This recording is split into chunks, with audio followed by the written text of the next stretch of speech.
Alright, so welcome to, yes, this is a different room, but I need the camera angle to charge my phone, so we're doing this at this camera angle. Well, yeah, it's not that bad of a camera angle, it's decent enough. Yes, this is my book review of After Dark by Haruki Murakami. He wrote 1Q84, Kafka on the Shore, what's the other book? Norwegian Wood, and a bunch of other stuff. He's been writing for like a long ass time. I think it says in here somewhere. He wrote like hella books. And he's a Japanese writer. So the story takes place in Tokyo, in the middle of the night between like 11:56 p.m. to like 6:30 a.m. and it's following mainly the, seemingly mostly random characters who are kind of intertwined in different ways, and I guess that's a theme of the book, the connectivity of the characters, and you're just kind of going along with them for a night as random shit kind of happens. It's a really weird book. Like, it's written really, the writing style is kind of weird. It's kind of like in this, it's like, it's first person, but, well, it's like you're God damn near. Like, you're watching, well, not God, but it's like, so it's like you're a camera and you're watching the shit play out. And so he'll be like, we, and like he uses, like he doesn't say I, he says we. Like we are a group as the readers with the author watching these events play out like on a TV. We're the camera. Like I said, they have like we pan out, we do this, we turn as the character is going over there. Our focus is still here, and so it says shit like that. And it's really, it's a different type of writing style. And I fucked with it because it was like when I first started reading it, when I opened the book, I was like, oh, what the fuck? But it's like once you like kind of sit with it and I just let yourself keep reading, it's easy to like kind of get more immersed into the story. I think kind of writing that way made it feel kind of more like you were a part of the story, trying to like figure out what's going on. And so it was a different experience. I was definitely invested with the characters, seeing where their stories went. Which this is the book is 191 pages.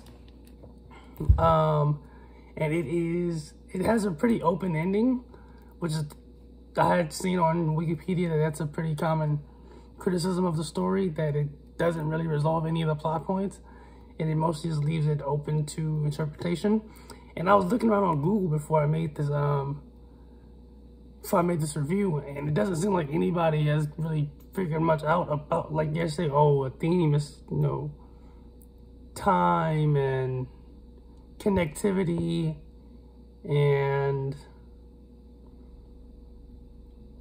kind of like that's it, like, because it's mostly almost like, it seems like a really good first half of a book, and it almost feels like there's a whole other 25 to 50% that needs to be written to finish these character stories, because their stories feel so unfinished. And I'm like, what happened? Like, what happens to them? But it's like, I mean, that's his story. Like, you want to just write this super short story for it to make you interpret it on your own. So I gave the book 4 stars. I gave 4 stars on Goodreads, and I felt like, it's like, I'm okay with open endings, but I feel like there's a difference between an open ending and just writing half the story. There's a difference in that explanation. An open ending, you mostly get an ending. It's just like the final details, like, are open for you to interpret. Like the Halloween 1978 ending, you get an ending to the story. It's just, you just don't know where Michael is at the end. But it's still, the story is still mostly finished. Like, he kills the friends, Lori gets away, the kids get away. So you mostly get an ending, except for that one minor, well, not minor detail, but that one detail of him disappearing at the end. Or like, in other horror movies, if the character pops up at the end and then the movie ends like that. So you get but this is like, it almost feels like there isn't an ending. Like we don't know what happened, like what happens to Shirakawa. What's his name, Shirakawa? What happens to the Chinese prostitute?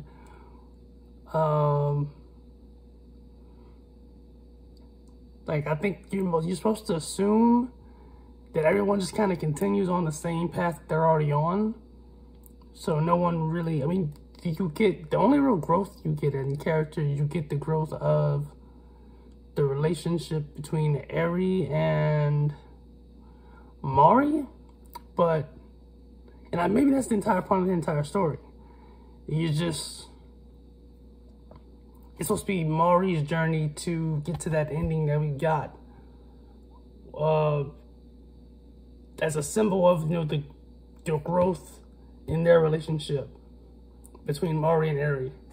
Even though we never actually somewhat see them interact at all in the entire story, we get the picture. And I mean, something like so I get it. I don't know, I almost kind of feel like I wanted more.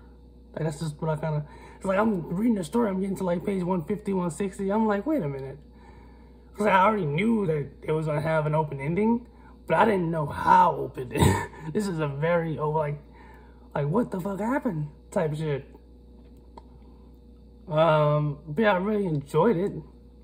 If you want to check out Norwegian Wood next year, that's definitely on my list to read. The reviews I was reading on Amazon for that was definitely interesting. So we'll see what I think of Norwegian Wood whenever I get to it. But I definitely want to read more Murakami. And yeah, those are my thoughts on the book. Overall, I enjoyed it. I like the writing style. I think I got the point to an extent, but also to a certain extent, I feel like I'm missing something. Because I was on, like, one of the things I was looking around on Google about was trying to see if, what other people thought, like, what the point was, what the themes were and stuff like that. And no one really said anything. Like, I only found like a couple of articles of people writing analysis of it.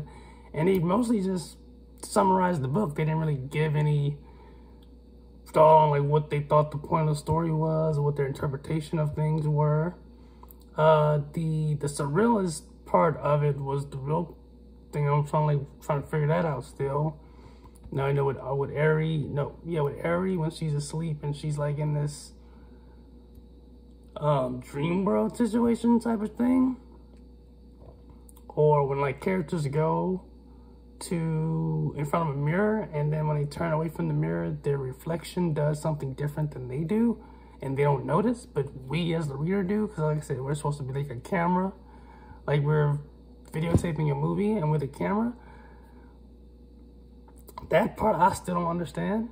I think maybe it was meant to, maybe I do get it, I don't know. So if I had to guess, I would say like the story, like it's called After, so it's After Dark. It's exploring, like, following these characters in the middle of the night in Tokyo.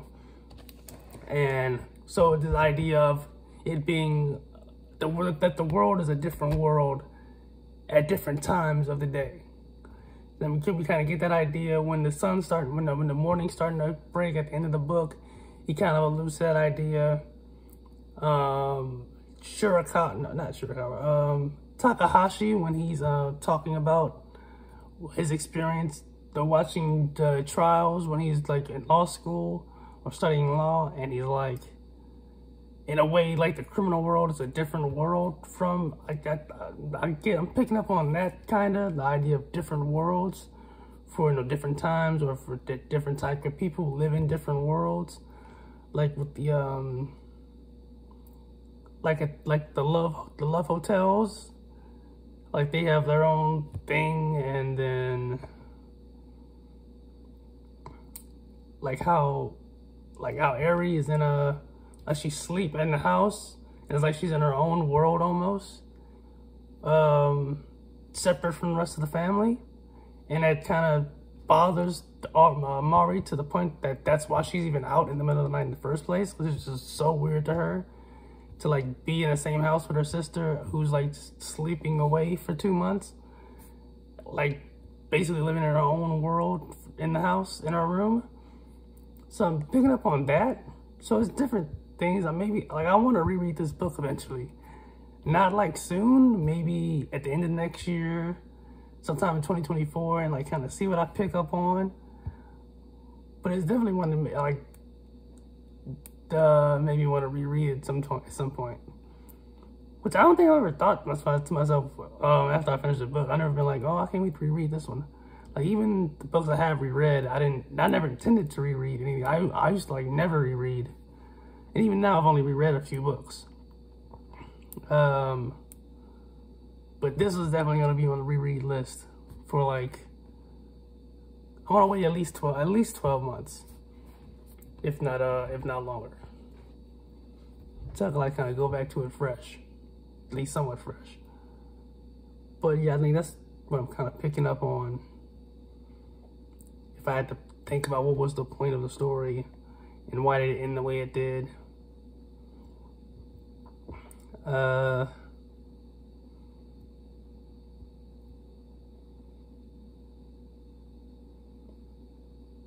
Yeah, the other shit that happened, I'm gonna have to like figure it out on the second read or watch other people's videos and see if they figure it out, because I couldn't really find anything on Google about it.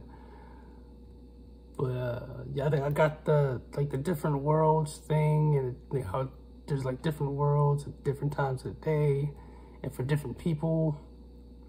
And